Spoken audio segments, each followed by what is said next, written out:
সবাইকে আমার ছোট্ট রান্নাঘরে স্বাগতম। আজকে আমরা বানাবো চিকেন চাপ আর নান রুটি। তাই প্রথমেই নিয়ে নিলাম ময়দা, এরপর এটার মধ্যে দিলাম হচ্ছে বেকিং পাউডার আর বেকিং সোডা, এরপর দিলাম লবণ আর চিনি, এরপর একটু দিব হচ্ছে ডিম, একটু ডিম দিয়ে এটা পুরাটা মেখে নিব আমি। এবার এর মধ্যে একটু গরম পানি দিতে হবে।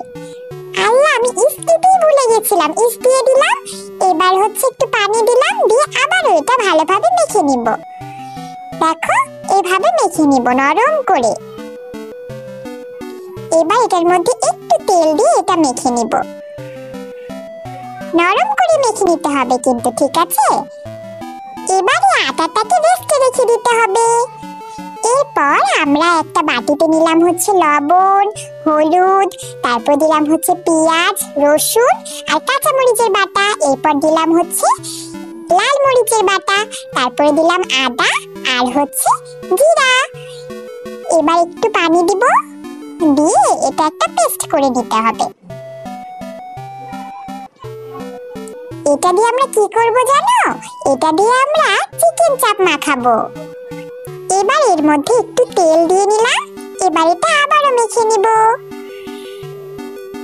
এবার এটা রেডি। এবার এটার মধ্যে দিতে হবে একটু গোলমরিচের গুঁড়া আর হচ্ছে একটু এলাচের গুঁড়া। দেখো দিয়ে দিচ্ছি, এই তো দিয়ে দিলাম। এবার এটা ভালোভাবে মিশিয়ে নিতে হবে, ঠিক আছে? দেখো আমি মিশিয়ে নিচ্ছি। এবার একটা চিকেন খুব সুন্দর করে পাতলা পাতলা করে কেটে নিতে হবে চাপের জন্য। রেডি আমার কাটা। এবারে এই মশলাটা মাখিয়ে নিতে হবে। দেখো আমি কিভাবে মাখাচ্ছি, এভাবেই কিন্তু মাখাতে হবে, ঠিক আছে? এপিট ওপিট করে সুন্দর করে মশলাটা মাখিয়ে নিবে। যত সুন্দর করে মাখাবে তত মজা হবে খেতে। দেখো মাখানো রেডি। এবারও এটাকে আমাদের রেস্টে রেখে দিতে হবে। একটু লেবুর রস দিয়ে দিলাম, লেবুর রস দিয়ে এবার এটাকে রেস্টে রেখে দিতে হবে।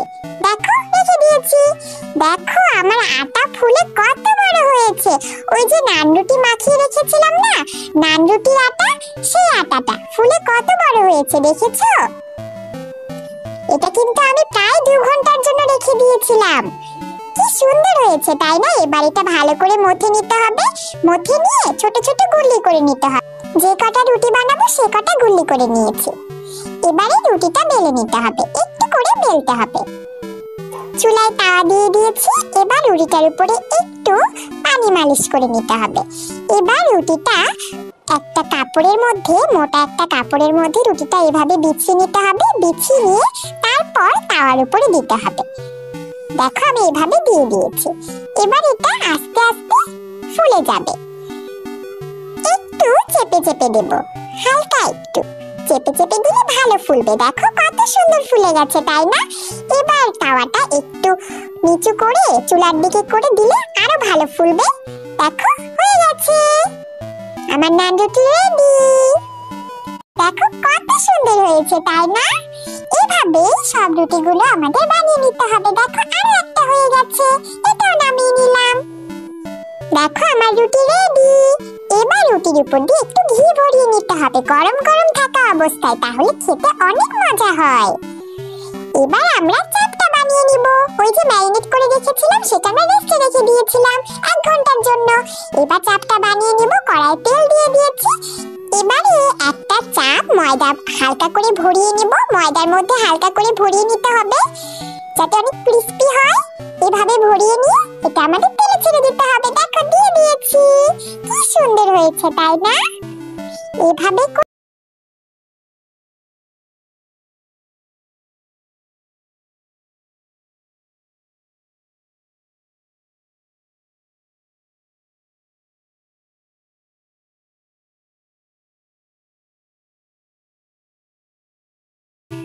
একটা চাপ রেডি। এবার বাকিগুলো ভেজে নিব।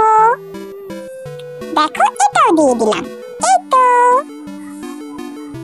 এটা হয়ে গেছে, এটা উঠিয়ে নিব। দেখো উঠিয়ে নিচ্ছি। তেল ঝাড়িয়ে আস্তে আস্তে উঠিয়ে নিতে হবে। দেখো উঠিয়ে নিচ্ছি।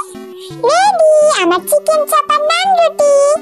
অনেক অনেক মজা হয়েছিল জানো, তোমরাও বাসায় বানিয়ে খাবে, খুব মজা লাগবে। চিকেন চাপ